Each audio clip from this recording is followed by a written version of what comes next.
नमस्कार दोस्तों। Mission diabetes free India में आप सभी का हार्दिक स्वागत है, हार्दिक अभिनंदन। दोस्तों, आज इस वीडियो के माध्यम से हम डायबिटीज के बारे में जानकारी हासिल करने का प्रयास करेंगे। माननीय डॉक्टर रविंद्र नांदेकर सर के माध्यम से जो कुछ मैंने सीखा है उसको बड़े सरल शब्दों में मैं आपके सामने प्रस्तुत कर रहा हूँ। एक ऐसी भाषा का उपयोग कर रहा हूँ जो जन सामान्य को आसानी से समझ में आ सके। तो आइए हम इस वीडियो की शुरुआत करते हैं। दोस्तों, सबसे पहले मैं एक क्वेश्चन आप लोगों से करना चाहूंगा कि क्या वाकई में आपको लगता है कि डायबिटीज आज हमारे देश के लिए खतरनाक हो चुका है? हाँ, निश्चित तौर पे डायबिटीज हमारे देश के लिए आज खतरनाक हो चुका है। अगर हम 2018 की बातचीत करें तो 2018 में अनुमानित जो सरकारी आंकड़ा है वो 8 करोड़ के आसपास है। पर कहा यह जा रहा है कि तकरीबन भारत में डायबिटिक पेशेंट की संख्या 10 से 11 करोड़ तक पहुंच चुकी है, जो दुनिया की पॉपुलेशन का तकरीबन 25% है, क्योंकि दुनिया में तकरीबन 44 से 45 करोड़ लोगों को डायबिटीज है। दोस्तों, रिपोर्ट्स ये कह रही हैं कि जो ये रेशो आज 4 में से 1 का है, ये 2025 तक 3 में से 1 का होगा और 2040 तक 2 में से 1 का होगा। मतलब अगर कहीं ये कहा जाए कि 2040 में पूरी दुनिया में 80 से 90 करोड़ लोग डायबिटिक होंगे, तो अकेले भारत में 40 करोड़ डायबिटिक होने की संभावना है। सवाल ये है दोस्तों कि क्या ऐसा भारत हम देखना पसंद करेंगे? मैं तो बिल्कुल नहीं, और मुझे पूर्ण विश्वास है कि आप भी ऐसा भारत देखना पसंद नहीं करेंगे। तो जरूरत है आज किसी क्रांति की, किसी आंदोलन की और किसी अभियान की, जिससे कि भारत को जागृत किया जा सके। और ऐसा ही अभियान छेड़ा है पुणे के सुप्रसिद्ध मधुमेह संशोधक माननीय doctor Ravindra Nandekar sir. Doctor Nandekar sir का जीवन बड़ा संघर्षमय रहा है। 5 वर्ष की आयु में उनकी विजिबिलिटी चली गई थी। उसके बाद शारीरिक कई कष्ट होने के बावजूद भी उन्होंने अपना ध्यान उच्च शिक्षा की तरफ दिया। राइटर की मदद से उन्होंने M pharma with PhD complete किया, एमडी इन अल्टरनेटिव मेडिसिन, आयुर्वेदाचार्य नेचुरोपैथ की डिग्री हासिल करी, साथ में एलएलबी और संगीत विशारद भी किया। उच्च शिक्षा हासिल करने के साथ साथ 1993 में ही उन्होंने ये सपना देखा था कि वो देश के लिए कुछ अद्भुत या अद्वितीय कार्य करना चाहते हैं, और उसी के लिए उन्होंने शुरुआत करी अपने रिसर्च कार्य की, वो डायबिटीज के ऊपर। आयुर्वेद को उसका माध्यम चुना। 5 वर्ष का एक रिसर्च कार्य कंप्लीट करने के बाद उन्होंने एक उत्पाद का निर्माण किया और उसके माध्यम से कई लोगों को आज तक नवजीवन प्रदान किया है। दोस्तों, सन 2000 में ज्यूरिख स्विट्जरलैंड में फार्माकोग्नोसिस के ऊपर एक वर्ल्ड कॉन्फ्रेंस हुई थी, जहां पर दुनिया के सामने माननीय डॉक्टर रविंद्र नांदेकर सर ने अपना रिसर्च पेपर पढ़ा और 1500 पेशेंट के साथ में आज उन्होंने अपना डाटा उस सभा में प्रस्तुत किया। आज 24 वर्षों का जो प्रवास सर का रहा है, उसमें हजारों लोगों को सर ने नवजीवन प्रदान किया है। सर के इस कार्यकाल के दौरान उनको 2008 में राष्ट्रीय पुरस्कार से सम्मानित किया गया, 2010 में महाराष्ट्र राज्य पुरस्कार से सम्मानित किया गया, 2013 में शंकराचार्य अवार्ड से सम्मानित किया गया और 2016 में पुनः फडणवीस सरकार द्वारा उनको नागपुर में राज्य पुरस्कार से सम्मानित किया गया। इसके अलावा भी कई अन्य सम्मान उनको प्राप्त हुए। 24 वर्षों के इस प्रवास में हजारों लोगों को उन्होंने नवजीवन प्रदान किया। दोस्तों, आज जो रिसर्च कार्य आज 24 वर्षों से डॉक्टर रविंद्र नांदेकर सर ने डायबिटीज के ऊपर किया है, उन्होंने अपने सफर के दौरान ये पाया कि जितना जरूरी आज डायबिटीज का इलाज है, उससे ज्यादा जरूरी है जन सामान्य तक उसकी जानकारी पहुंचना। क्योंकि जब तक ये जानकारी लोगों तक नहीं पहुंचेगी, तब तक शायद लोग डायबिटीज के बारे में गंभीर नहीं होंगे, सीरियस नहीं होंगे।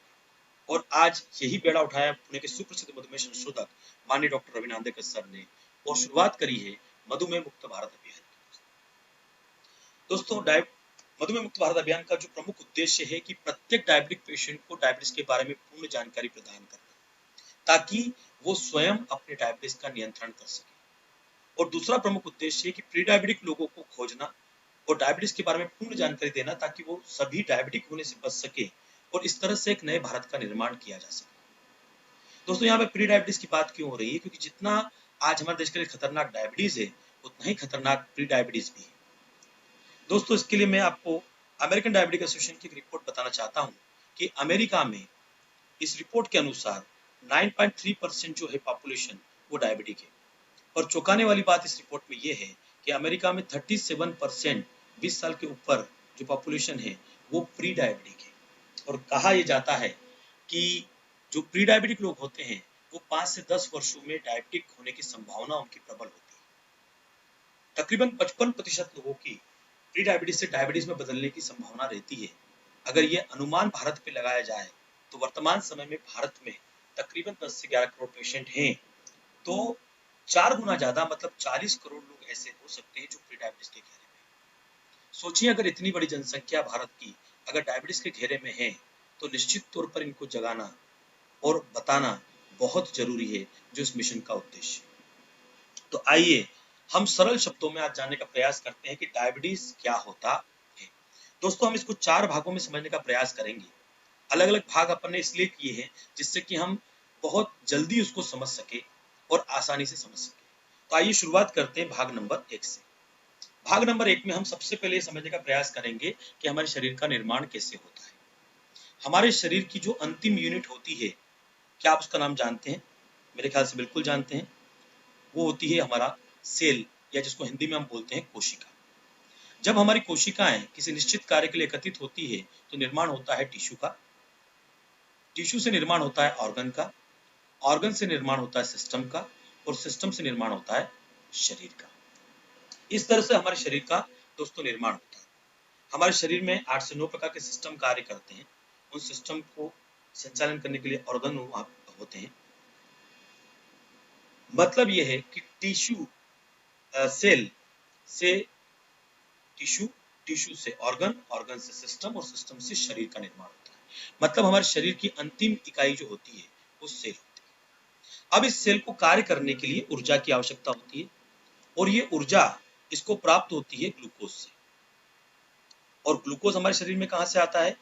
भोजन से, मतलब खाने से। हम जो कुछ भी खाते हैं उसका पाचन होता है, उससे ग्लूकोज का निर्माण होता है, और ग्लूकोज जब सेल के अंदर जाता है तो ये वहां जाकर माइटोकॉन्ड्रिया में इसका ज्वलन होता है, और उससे अंतिम ऊर्जा का निर्माण होता है, जिससे हमारे शरीर का संचालन होता है। पर दोस्तों महत्वपूर्ण बात यहाँ पे जानने की ये है कि ये ग्लूकोज अकेला प्रवेश नहीं कर सकता है सेल के अंदर। इसको अंदर ले जाने का कार्य करता है हमारे शरीर का एक हार्मोन, जिसका नाम हम सब लोग जानते हैं, उसका नाम है इंसुलिन। अब इंसुलिन का निर्माण कहाँ होता है? तो ये इंसुलिन का निर्माण हम निर्माण करते हैं बीटा पेशी या बीटा सेल जिसको अपन कहेंगे। और ये बीटा सेल कहाँ होते हैं? ये बीटा सेल होते हैं हमारे शरीर के एक ऑर्गन में, जिसका नाम होता है पैनक्रियास। मतलब ये हुआ कि जब हम भोजन करते हैं तो भोजन का पाचन होता है, पाचन से ग्लूकोज का निर्माण होता है, और वो ग्लूकोज कहाँ आता है? रक्त में। उसी समय हमारे शरीर में इंसुलिन का निर्माण होता है पैनक्रियास के अंदर, और वो आता है रक्त में। इस तरीके से रक्त में ग्लूकोज और इंसुलिन दोनों आ जाते हैं, और रक्त के माध्यम से शरीर के प्रत्येक सेल तक ग्लूकोज और इंसुलिन पहुंच जाते हैं। और फिर ये इंसुलिन ग्लूकोज को लेकर सेल के अंदर जाता है, जहां पर ग्लूकोज का ज्वलन होता है और अंतिम ऊर्जा बनती है, और उस ऊर्जा से हमारे शरीर का संचालन होता है। तो दोस्तों ये होती है हमारे शरीर की एक सामान्य प्रक्रिया। यहाँ पर हमारा भाग नंबर 1 समाप्त होता है। भाग नंबर 1 में हमने शरीर की सामान्य प्रक्रिया को समझने का प्रयास किया। तो आइए अब महत्वपूर्ण भाग समझते हैं, भाग नंबर 2 कि डायबिटीज होने के कारण क्या है। यहाँ पे टाइप 2 डायबिटीज होने का कारण मैंने स्पेशली प्रस्तुत किया है, क्योंकि आप लोग जानते हैं कि डायबिटीज के 2 प्रकार होते हैं, 2 से ज्यादा भी प्रकार होते हैं, कि टाइप 1 टाइप 2। यहाँ हम स्पेशली टाइप 2 के बारे में चर्चा कर रहे हैं, जिसमें हमारे देश की लगभग 95% जनसंख्या आती है टाइप 2 डायबिटीज में। तो टाइप 2 डायबिटीज होने के कारण क्या होते हैं? टाइप 2 डायबिटीज होने का पहला कारण, जो महत्वपूर्ण कारण है, वो है इंसुलिन रिसेप्टर का खराब होना।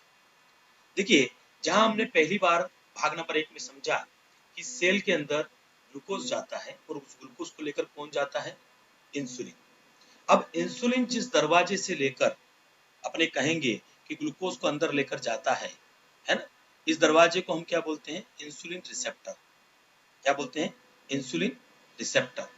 ये इंसुलिन रिसेप्टर जब खराब होता है तब पहली बार जीवन में किसी को डायबिटीज होता है। इसको सरल शब्दों में अगर हम समझें तो जैसे हम एक रूम में बैठे हैं, उस रूम को अगर हम सेल मान ले या एक कोशिका मान ले, तो उस रूम का जो दरवाजा है उसको हम इंसुलिन रिसेप्टर मान लें। जब ये हमारा दरवाजा अगर खराब हो जाएगा तो जिस मात्रा में या जिस संख्या में हम दिन भर में अंदर बाहर करते हैं उसके अंदर, वो प्रक्रिया थोड़ी सी अवरुद्ध होगी। और निश्चित तौर पर अगर वो अवरुद्ध होगी तो कहीं ना कहीं ये कहेंगे कि अगर इंसुलिन रिसेप्टर खराब होगा तो जितनी मात्रा में ग्लूकोज सेल के अंदर प्रवेश करना चाहिए उतनी मात्रा में नहीं कर पाएगा, तो वो ग्लूकोज कहाँ रहेगा? रक्त में। और रक्त में ग्लूकोज की मात्रा बढ़ जाएगी, जिसको हम हाइपरग्लाइसीमिया कहते हैं, और ये अवस्था डायबिटीज कहलाती है। तो डायबिटीज होने का पहला कारण है हमारे सेल का, अगर सरल शब्दों में कहें तो दरवाजा खराब होना या इंसुलिन रिसेप्टर का खराब होना। इसको ये भी कहा जाता है कि इंसुलिन रेजिस्टेंस, मतलब इंसुलिन शरीर में है बट उसका उपयोग शरीर नहीं कर पा रहा है। और डायबिटीज अपन ये कहेंगे होने का दूसरा प्रमुख कारण है वो है बीटा सेल की कार्यक्षमता कम होना। जैसा कि हमने समझा था कि हमारे शरीर में एक ऑर्गन होता है जिसका नाम है पैनक्रियाज। इस पैनक्रियाज में बीटा सेल होते हैं। ये बीटा सेल इंसुलिन का निर्माण करते हैं। अगर बीटा सेल की कार्यक्षमता कम हो जाती है या बीटा कोशिका की कार्यक्षमता कम हो जाती है तो पहले जिस मात्रा में इंसुलिन का निर्माण हमारे शरीर में हो रहा था वो अब नहीं हो रहा है। पर खाना तो हम पहले जितना खा रहे थे उतना ही आज खा रहे हैं, तो ग्लूकोज उसी मात्रा में आ रहा है। और चूंकि बीटा सेल की कार्यक्षमता कम हो गई है तो रक्त में पर्याप्त मात्रा में इंसुलिन नहीं है, और इस कारण से रक्त में ग्लूकोज की मात्रा क्या हो जाएगी? बढ़ जाएगी। तो ये दो प्रमुख कारण होते हैं डायबिटीज होने के। पहला है इंसुलिन रिसेप्टर का खराब होना और दूसरा है बीटा सेल की कार्यक्षमता कम होना। मैं जानता हूं कि आपके मन में सवाल होगा कि ये दोनों क्यों खराब होते हैं। तो इन दोनों के खराब होने के बहुत सारे कारण हैं, जैसे मोटापा है, जैसे टेंशन आज जो है वो है, हमारी वर्तमान लाइफस्टाइल, हमारा खान पान है ना, जेनेटिक कारण भी उसके कारण होते हैं। आज जो केमिकल्स इस्तेमाल हो रहे हैं वो भी उसका शायद कारण हो रहे हैं। ऐसे बहुत सारे कारण हैं जिनके कारण हमारा बीटा सेल की कार्यक्षमता कम होती है या हमारा इंसुलिन रिसेप्टर खराब होता है, और ये दोनों के खराब होने के कारण होता है डायबिटीज। तो भाग 2 में हमने समझने का प्रयास किया कि डायबिटीज होने के कारण क्या है। तो यहाँ पे भाग 2 समाप्त होता है दोस्तों। अब हम चलते हैं भाग 3 के ऊपर, जो बहुत महत्वपूर्ण भाग है कि डायबिटीज खतरनाक नहीं है, डायबिटीज के दुष्परिणाम खतरनाक है। इस बात को बहुत अच्छी तरीके से हमको समझना है कि डायबिटीज खतरनाक नहीं है, डायबिटीज के दुष्परिणाम खतरनाक है। अगर किसी व्यक्ति को डायबिटीज हो गया, इसका मतलब ये नहीं कि जीवन खत्म हो गया, वो डायबिटीज के साथ मैत्री कर कर बढ़िया जीवन जी सकता है। पर जब आपकी मैत्री नहीं, डायबिटीज के साथ दुश्मनी होती है, तो वो आपके लिए कई दुष्परिणाम पैदा करता है, और डायबिटीज में उसके दुष्परिणाम बहुत खतरनाक होते हैं। तो आइए समझते हैं कि डायबिटीज के दुष्परिणाम क्यों होते हैं। देखिए, अभी तक हमने समझा कि सेल के अंदर ऊर्जा के लिए ग्लूकोज प्रवेश करता है, और ग्लूकोज को ले जाने का काम कौन करता है? इंसुलिन करता है। भाग 1 में और भाग 2 में हमने यही समझा कि सेल है, सेल के अंदर ऊर्जा के लिए ग्लूकोज चाहिए, ग्लूकोज को ले जाने का काम कौन करता है? इंसुलिन करता है। पर यहाँ पर हमको ये महत्वपूर्ण समझना है कि हमारे शरीर में कुछ सेल ऐसे होते हैं जिनमें ग्लूकोज प्रवेश करने के लिए इंसुलिन की आवश्यकता नहीं होती। मतलब जब शरीर का निर्माण हुआ तो परमपिता परमेश्वर ने जो हमारे शरीर का निर्माण किया, उसके अंदर कुछ सेल ऐसे भी हैं जिनके अंदर ग्लूकोज जाने के लिए इंसुलिन की आवश्यकता नहीं होती है ना। मतलब कुछ टिश्यूज हमारे ऐसे हैं जिनमें ग्लूकोज डायरेक्ट प्रवेश करता है। मैं बिल्कुल सरल शब्दों में आपको यहाँ पर बता रहा हूँ जिससे कि जन सामान्य को समझ में आए। मेडिकल लैंग्वेज का इस्तेमाल यहाँ पे न करते हुए सामान्य लैंग्वेज का इस्तेमाल कर रहा हूँ कि इसको सरल शब्दों में समझे कि कुछ हमारे शरीर में ऐसे सेल होते हैं जिनके अंदर ग्लूकोज डायरेक्ट प्रवेश करता है। अब ये सेल कौन कौन से होते हैं, तो इसको सरल शब्दों में समझते हैं। नर्व सेल है, रेटिना के सेल हैं, किडनी के सेल हैं, इंटीमा के सेल हैं। इंटीमा मतलब क्या होता है? हमारे ब्लड वेसल्स का इनर पार्ट, जो अंदरूनी भाग होता है। उसके 3 भाग होते हैं, बाहरी भाग, मध्यम भाग और अंदरूनी भाग। तो इंटीमा जो होता है वो अंदरूनी भाग होता है। अब महत्वपूर्ण क्या है डायबिटीज के अंदर, ये देखना कि जब हमारा ग्लूकोज लेवल नीचे गिरता है तो हमको समझ में आता है, हमको उसकी परेशानियां तुरंत समझ में आती है। पसीना आने लगता है, घबराहट होने लगती है, अंदर से जिसको अपन कहें खोल खोल लगने लगता है। तो हमको महसूस होता है कि मेरा ग्लूकोज लेवल गिरा है। पर सबसे खतरनाक बात क्या है दोस्तों, जब हमारा ग्लूकोज लेवल बढ़ता है शरीर के अंदर, तब हमको मालूम नहीं पड़ता, हमको कोई जानकारी नहीं होती कि ग्लूकोज लेवल हमारे शरीर में बढ़ रहा है। और अचानक अगर हमारा ब्लड टेस्ट किया जाए और शुगर लेवल 400 आए और हमको बताया जाए अरे आपका शुगर लेवल 400 चल रहा है, हम आश्चर्यचकित होते, ऐसा क्या? अभी कुछ दिनों पहले तो मैंने टेस्ट किया था, मेरा सामान्य था, पर आज 400 कैसे हो गया? तो कहने का मतलब ये है कि जब हमारे शरीर में ग्लूकोज का लेवल 250, 275, 300, 350, 400, 450 या उसके आगे चलता है हमारे शरीर के अंदर, तो ये ग्लूकोज का लेवल, यहाँ पर महत्वपूर्ण बात ये समझना है कि डायरेक्ट प्रवेश करता है इन सेल के अंदर। जैसा मैंने आपको बताया, मैं वापस रिपीट करता हूँ, जब हमारे शरीर में ग्लूकोज का लेवल अधिक होता है तो ये ग्लूकोज का लेवल प्रवेश करता है हमारे नर्व सेल में, रेटिना के सेल में, किडनी के सेल में, इंटिमा के सेल में, और जब ये इन सेल्स के अंदर प्रवेश करता है तो इन सेल्स को नुकसान पहुंचाता है। अगर कोई व्यक्ति अपने ग्लूकोज का नियंत्रण नहीं करता है तो 3 से 5 वर्षों के अंदर इन सेल के डैमेज होने का खतरा बन जाता है।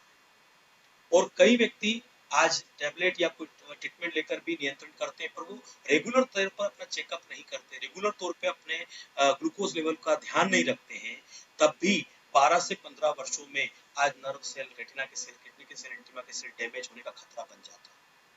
और जब ये सेल खराब होते हैं दोस्तों, तब निश्चित तौर पे हमको इसका नुकसान उठाना पड़ता है। मैं इसको एक सामान्य प्रक्रिया के माध्यम से बताना चाहता हूँ कि क्यों ये सेल खराब होते हैं। जैसे आप एक उदाहरण के लिए क्या करिए, अपने घर पर आज शाम को एक बर्तन लीजिए और उसमें 15-20 मनुका डाल दीजिए और रात भर रखिए। सुबह तक क्या होगा? निश्चित तौर पे वो मनुका फूल जाएंगी, वो किशमिश जो होगी वो फूल जाएंगी, और अगर उसको पानी से नहीं निकाला गया तो वो फट जाएंगी या सड़ जाएंगी। उसी तरह ज्यादा ग्लूकोज में रहने के कारण हमारे ये जो सेल्स होते हैं इनको नुकसान होता है, और इनके नुकसान होने के कारण हमको डायबिटीज कॉम्प्लिकेशन का सामना करना पड़ता है। अगर नर्व सेल हमारे डैमेज होते तो क्या हो सकता है? नर्व सेल डैमेज होने का असर जो सबसे पहले कहते हैं कि पाँव पे ज्यादा होता है, क्योंकि गुरुत्वाकर्षण बल के कारण पाँव पे ब्लड का प्रेशर ज्यादा होता है, और उस कारण से वहां पर नर्व सेल अगर डैमेज होते हैं तो सबसे पहले जिसको हम बोलते हैं कि झुनझुनी पैरों में आना, उसका इंडिकेशन शुरू होता है, जिसको हम टिंगलिंग बोलते हैं। फिर उस पर ध्यान नहीं दिया तो बर्निंग शुरू होती, बर्निंग पर ध्यान नहीं दिया तो एंड में नर्व सेल डैमेज होता है, और उसके कारण जो सेंसेशन लॉस होता है, और कभी वहां पर अगर हमको कुछ घाव हो गया वो गैंग्रीन में तब्दील होता है, और उसके कारण हमको पैर काटना पड़ता है। पैरालिसिस का भी अटैक आ सकता है। किडनी के सेल खराब होने से डायलिसिस पे जाना पड़ सकता है। रेटिना के सेल खराब होने से आंखों की रोशनी हमारी जा सकती है। इंटिमा का सेल खराब होने से सबसे पहले बीपी क्रिएट होता है, हमको ब्लड प्रेशर बढ़ता है हमारा। साथ में जब अधिक ग्लूकोज का लेवल प्रोटीन के साथ मिलकर एक चिपचिपा पदार्थ तैयार करता है तो उसके कारण हमारे शरीर में धीरे धीरे ब्लॉकेज क्रिएट होते हैं, और उसके कारण हमको हार्ट संबंधी प्रॉब्लम से या समस्याओं से गुजरना पड़ता है। ये सब क्यों हो रहा है हमारे शरीर में? क्योंकि हमारे ग्लूकोज का लेवल जो बढ़ा हुआ है डायबिटीज के कारण, ये हमारे शरीर के लिए बहुत खतरनाक है। मैं जानता हूं कि जो ये जानकारी मैं आपको प्रदान कर रहा हूं, इससे आपके मन में एक कहीं ना कहीं प्रश्न उठ रहे हैं या आप विचलित हो रहे हैं कि इतना सब कुछ हो सकता है। बिल्कुल, इतना सब कुछ हमारे शरीर में हो सकता है, और उसके नुकसान आज हमारे देश में लाखों लोग उठा रहे हैं, और दुनिया में करोड़ों लोग इस सारी चीजों का सामना कर रहे हैं। दोस्तों, आपके मन में प्रश्न होगा कि आपने नुकसान के बारे में तो बताया, पर अब इसका नियंत्रण कैसे करें? बिल्कुल, हम भाग 4 में वो समझेंगे कि डायबिटीज का नियंत्रण हम कैसे करें। तो भाग 3 में हमने इसके दुष्परिणामों के बारे में समझने का प्रयास किया है। तो आइए अब हम चर्चा करते हैं भाग 4 कि डायबिटीज का नियंत्रण कैसे होना चाहिए। देखिए, माननीय डॉक्टर रविनाथ सर ये कहते हैं कि डायबिटीज को अगर मित्र बनाकर रखेंगे तो वो हमेशा आपको एक अच्छा जीवन प्रदान करेगा, पर डायबिटीज जब शत्रु बन जाएगा तो वो आपको नुकसान प्रदान करेगा। सबसे महत्वपूर्ण बात यहाँ पे हमको समझना ये जरूरी है कि जहां हम डायबिटीज के नियंत्रण में डॉक्टर की सलाह लेते हैं और उनकी मदद लेते हैं, उससे ज्यादा जरूरी ये है कि हम अपने डायबिटीज को स्वयं समझें और उसका नियंत्रण करने का प्रयास स्वयं करें, क्योंकि इसका निर्माण भी हमने स्वयं किया है, तो इसका उपाय भी हम स्वयं कर सकते हैं। तो आइए इसका उपाय कैसे कर सकते हैं, इसका नियंत्रण कैसे कर सकते हैं, उसके बारे में जानने का प्रयास कर सकते हैं। सबसे पहले यहाँ पर हम रेगुलर तौर पर अपना HbA1c टेस्ट करवाएं। नॉर्मली तौर पर 99% लोग हमारे देश में फास्टिंग और पीपी ग्लूकोज करते हैं। फास्टिंग और पीपी का अपना एक अलग महत्व है, पर अगर डायबिटीज का सही नियंत्रण करना है तो हमको माननीय डॉक्टर रविनाथ सर के अनुसार HbA1c टेस्ट करना चाहिए। और HbA1c टेस्ट जो है, ये हमारा 3 महीने का एवरेज ग्लूकोज होता है। अब HbA1c टेस्ट क्या होता है, इसको सरल शब्दों में जानने के लिए आप YouTube पर कोई भी वीडियो देख सकते हैं कि ये किस तरह हमारे लिए फायदे कारक होता है। ये हमारे 3 महीने का एवरेज ग्लूकोज बताता है और एक डायबिटिक पेशेंट को अपना एवरेज ग्लूकोज जानना बहुत जरूरी है। नॉर्मली हम क्या करते हैं कि फास्टिंग और पीपी ग्लूकोज जब करवाते हैं या हमारा विचार होता है कि कल हमको भूखे पेट और खाना खाने के बाद की ग्लूकोज कराना है, तो आज से ही साइकोलॉजिकल प्रेशर हमारे ऊपर आता है और कहीं ना कहीं हमारे खाने में नियंत्रण एक बन जाता है और उसका परिणाम यह आता है कि हमारा ग्लूकोज सामान्य आता है और वो सामान्य ग्लूकोज देखकर हम अनियंत्रित तौर पे खाना शुरू करते हैं और जाने अनजाने वो ग्लूकोज हमारे शरीर में बढ़ जाता है। इसलिए हमको एवरेज ग्लूकोज जानना बहुत जरूरी है जो HbA1c के माध्यम से हमको प्राप्त हो सकता है। डायबिटीज को मित्र बनाने के लिए जरूरी है कि आपका HbA1c जो है वो 7% के अंदर मेंटेन होना चाहिए। अगर वो 7% के अंदर मेंटेन है तो डायबिटीज आपका मित्र है और जैसे जैसे वो 7% के ऊपर जाएगा डायबिटीज से हमारी शत्रुता बढ़ती जाएगी। अब आपके मन में सवाल होगा कि इसको 7% के अंदर कैसे मेंटेन किया जाए, तो आइए उसको जानते हैं कि 7% के अंदर मेंटेन करने के लिए 3 सिद्धांतों का पालन हमको करना है। 3 इसके महत्वपूर्ण नियम है। पहला है उचित व्यायाम, दूसरा है उचित खान पान और तीसरा है उचित इलाज। तो आइए सबसे पहले जानते हैं उचित व्यायाम। देखिए, जहां हमको एक बार अगर डायबिटीज हो गया है तो ये समझना है कि ये डायबिटीज हुआ है मतलब ये कोई आजार नहीं, कोई बीमारी नहीं है, ये हमारे शरीर का एक डिसऑर्डर है। हमारे शरीर में कोई फंक्शन है जो बिगड़ गया है, मतलब उसकी रिपेयरिंग जरूरी है और हमारे लिए सौभाग्य की बात है कि जो शरीर नुमा मशीन भगवान ने बनाई है इसके रिपेयरिंग के लिए एक साधन दिया है हमको, वो है व्यायाम। अगर हम उचित व्यायाम की तरफ ध्यान देंगे तो हमारे शरीर का रिपेयरिंग सिस्टम ऑन हो जाएगा और जब शरीर का रिपेयरिंग सिस्टम ऑन हो जाएगा तो जो डैमेज हमारे शरीर को हुआ है वो रिपेयर हो सकता है। और निश्चित तौर पे आज कई लोग इस बात का प्रमाण है कि वो अच्छा व्यायाम करके अपने डायबिटीज को अपना दोस्त बना के रखते हैं। उसमें सबसे पहला नियम है कि हमको रोज 45 मिनट मॉर्निंग वॉक करना चाहिए। कई लोग कहते हैं कि साहब मेरे पास समय नहीं होता, मेरे पास ये नहीं होता। मैं इतना ही यहाँ पे निवेदन करना चाहूंगा कि हमारी अगर छोटी सी मोटरसाइकिल बिगड़ जाती है या हमारी कार बिगड़ जाती है तो हम उसकी जरा सी खिरकिर पसंद नहीं कर पाते और उसको तुरंत मैकेनिक के पास लेकर जाते हैं और उसका ट्रीटमेंट करवा के उसको दुरुस्त करते हैं। सोचिए, अगर हम 70-75 हजार की गाड़ी को रिपेयर करना चाहते हैं, हम 4-5 लाख की गाड़ी जो कार होती है उसको रिपेयर करना चाहते हैं, तो हमारे शरीर की कीमत क्या है? निश्चित तौर पे हमारे शरीर की कीमत लगा ही नहीं सकता कोई, ये अनमोल चीज है। तो हमको ध्यान देना है उचित व्यायाम पर। उसके लिए 45 मिनट मॉर्निंग वॉक करना है और मॉर्निंग वॉक के नियमों को समझे। ये मॉर्निंग वॉक आपका अकेले होना चाहिए, बात करते हुए बीच बीच में रुकना, लोगों को नमस्कार करना, उनसे बातें करना, इसको मॉर्निंग वॉक नहीं कहते हैं। 45 मिनट वॉक करना मतलब 45 मिनट वॉक करना, एक स्पीड से जाना, एक स्पीड से वापस आना और निश्चित तौर पे आपको ये एहसास होना चाहिए कि आपने मॉर्निंग वॉक किया। तो 45 मिनट का मॉर्निंग वॉक, साथ में योगा। योगा को भी अपने जीवन का हिस्सा बनाइए जो आपके शरीर को रिपेयर करने में बहुत महत्वपूर्ण भूमिका निभाता है। तो सुबह का आपका शेड्यूल होना चाहिए उचित व्यायाम का और ये बहुत जरूरी है दोस्तों। कई लोग मार्केटिंग पर्सन होते हैं जो ट्रेवलिंग करते हैं, मैं उनसे भी निवेदन करना चाहूंगा कि अगर वो कहीं डायबिटीज से ग्रसित है, डायबिटीज हो चुका है, तो उनको इस बात पर स्पेशल ध्यान देना चाहिए क्योंकि अगर शरीर ही नहीं होगा तो हम क्या करें। तो पहला सिद्धांत है उचित व्यायाम, दूसरा है उचित खान पान। अब उचित खान पान में ध्यान रखें क्या ना करें, है ना। तो उसके कुछ सिद्धांत है जिनको समझना बहुत जरूरी है। पहला, शक्कर, गुड़ और शहद से बने पदार्थों का सेवन ना करें। देखिए, मैं रिपीट करना चाहता हूँ कि शक्कर, गुड़ और शहद से बने पदार्थों का सेवन ना करें। कई लोग कहते हैं कि सर हमको शहद के लिए मना नहीं किया या गुड़ के लिए मना नहीं किया। माननीय डॉक्टर रविंद्र सर का यह कहना है कि शक्कर, गुड़ और शहद से बने पदार्थों का सेवन ना करें। दूसरा सिद्धांत समझे कि सुपाच्य पदार्थों का सेवन ना करें, मतलब या तो ना करें या कम करें, बहुत कम से कम उसका सेवन करें जिनका पाचन जल्दी हो। अब देखिए, जिसका पाचन जल्दी होगा उसके कारण ग्लूकोज जल्दी शरीर में आएगा, तो ग्लूकोज जल्दी शरीर में आएगा। इस समय आपका रिसेप्टर कार्य नहीं कर रहा है, इस समय आपका बीटा सेल जो है वो पर्याप्त तरीके से कार्य नहीं कर रहा है, तो निश्चित तौर पे इंसुलिन की मात्रा की कमी है और ग्लूकोज अधिक आया मतलब ग्लूकोज की मात्रा शरीर में क्या होगी, एक सर्टेन टाइम के लिए बढ़ जाएगी और बढ़ी हुई ग्लूकोज की मात्रा हमारे सेल्स को नुकसान प्रदान करेगी, जैसा भाग नंबर 3 में हमने समझा है। तो जरूरी यह है कि जो सुपाच्य पदार्थ होते हैं उनका सेवन या तो कम से कम करें या ना करें तो बहुत ही अच्छा होगा, है। जैसे भात हो गया, मतलब चावल हो गए, आलू हो गया, जैसे आपका ज्वार बाजरा हो गया। कई लोग कहते हैं कि साहब ज्वार बाजरा तो उसका पाचन भी जल्दी होता है, इसलिए उसको कम करें। मैं ये कहूँगा कम करें या ना करें तो बहुत ही अच्छा है। मतलब ऐसे भोजन का पदार्थ सेवन करें जो कि जिनका पाचन धीरे-धीरे होता है, जिससे कि ग्लूकोज शरीर में धीरे-धीरे आएगा। तीसरा सिद्धांत, अगर आप नॉन वेजिटेरियन हैं तो चिकन और मटन का सेवन ना करें। हाँ, मछली का सेवन आप कर सकते हैं। कई लोगों का आदत होता है 7 दिन में या 2 बार खाना, 3 बार खाना, है ना? मैं मना नहीं करता, चिकन और मटन अच्छा भोजन हो सकता है, पर डायबिटिक पेशेंट के लिए नहीं। तो डायबिटिक पेशेंट के लिए जरूरी है कि वो चिकन मटन का सेवन ना करें, मछली का सेवन कर सकते हैं, वो भी महीने में 1 बार। मीठे फलों का सेवन ना करें, है ना?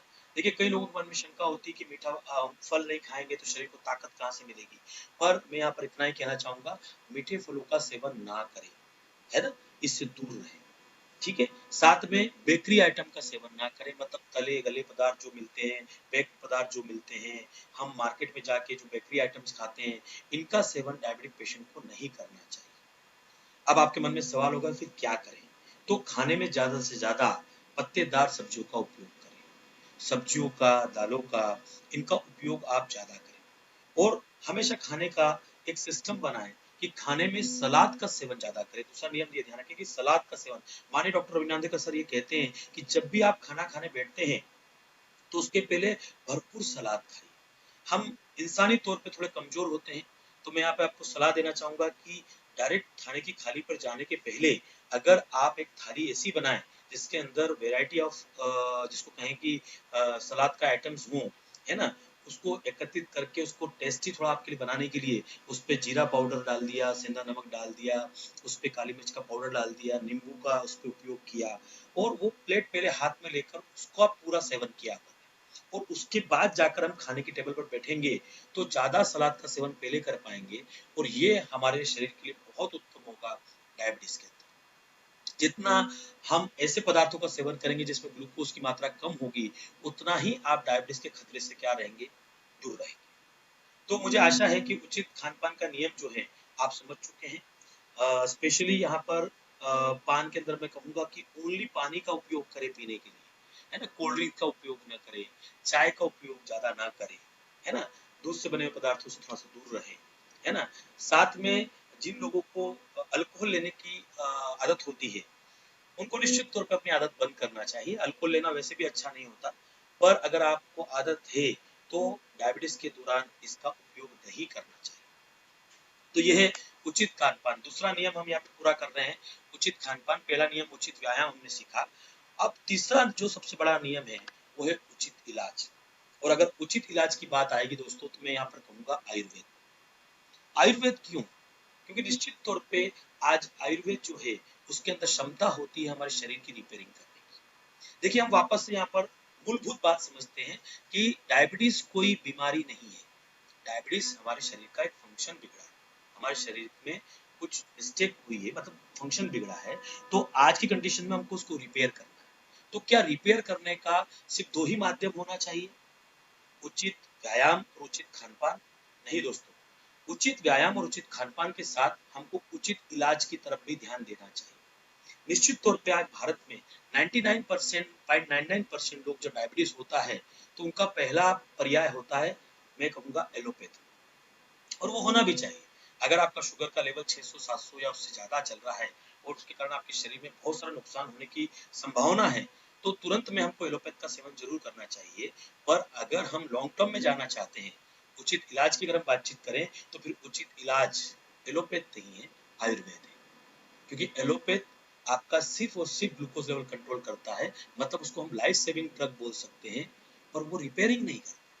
और जब तक आपका रिपेयरिंग नहीं होगा तब तक आप डायबिटीज से बाहर नहीं आ सकते। डायबिटीज में बाहर आने का मतलब क्या है, एक सामान्य जीवन जीना। सामान्य जीवन जीने का मतलब ये नहीं हो गया कि आप डायबिटीज से मुक्त हो जाएंगे, आपका फंक्शन पूरा रिपेयर हो जाएगा और आप बिल्कुल फिर 10 गुलाब जामुन या 25 गुलाब जामुन खा सकते हैं, ऐसा नहीं। बात आ रही है सामान्य जीवन जीने की। जो नुकसान हमारे शरीर को हुआ है उसका परसेंटेज कम करते हुए उसको सामान्य तक पर लाने की और सामान्य पर आने के बाद में एक सामान्य जीवन जीने की, जिससे हम खुशहाल जीवन जी सके और सबसे महत्वपूर्ण बात कि डायबिटीज के दुष्परिणामों से बच सके, और उसका एक ही माध्यम है, वो है आयुर्वेद। मुझे यहाँ पर बताते हुए खुशी हो रही है कि आज माननीय डॉक्टर रवींद्र नांदेकर सर ने भी अपने रिसर्च के दौरान ऐसे उत्पादों का निर्माण किया है जिनको लेने से हम अपने जीवन में एक बहुत बड़ा परिवर्तन ला सकते हैं। मैं जानता हूं कि आयुर्वेद का नाम सामने आते ही मन में क्वेश्चन आता है कि साहब आयुर्वेद का बहुत उपयोग हमने किया है।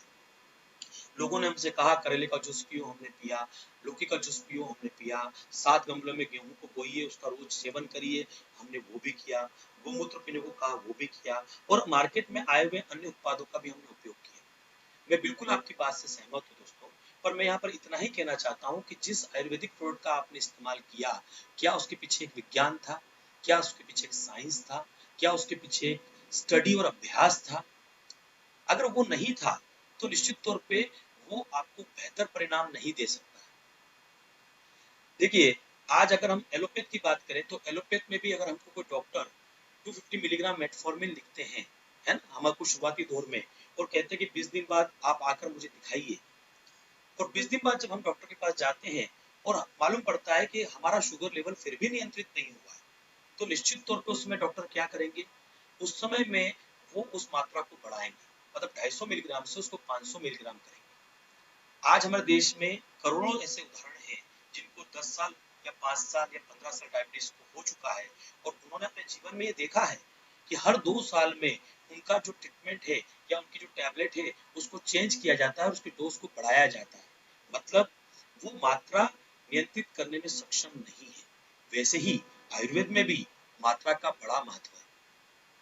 जो मात्रा आपके शुगर लेवल को नियंत्रित करने में सक्षम नहीं है, जो मात्रा आपके कॉम्प्लिकेशन को नियंत्रित करने में सक्षम नहीं है, क्या उस मात्रा को लेने से आपको परिणाम मिलेगा?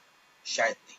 तो उसके पीछे साइंस का होना जरूरी है, विज्ञान का होना जरूरी है, और मुझे बताते हुए खुशी हो रही है कि आज 24 वर्षों का जो तप जो मेहनत या कहेंगे कि जो तपस्या आज माननीय डॉक्टर नांदेकर सर ने की है, उसके माध्यम से डायबिटी प्रोटेक्ट 360 जैसे प्रोडक्ट का निर्माण किया है, डायबाबिट जैसे प्रोडक्ट का निर्माण किया है, और आज मुझे बताते हुए खुशी हो रही है कि ये प्रोडक्ट निश्चित तौर पे अगर आपके जीवन का हिस्सा होते हैं तो आप एक नव जीवन की ओर अग्रसर होंगे, एक नया जीवन आप प्राप्त करेंगे।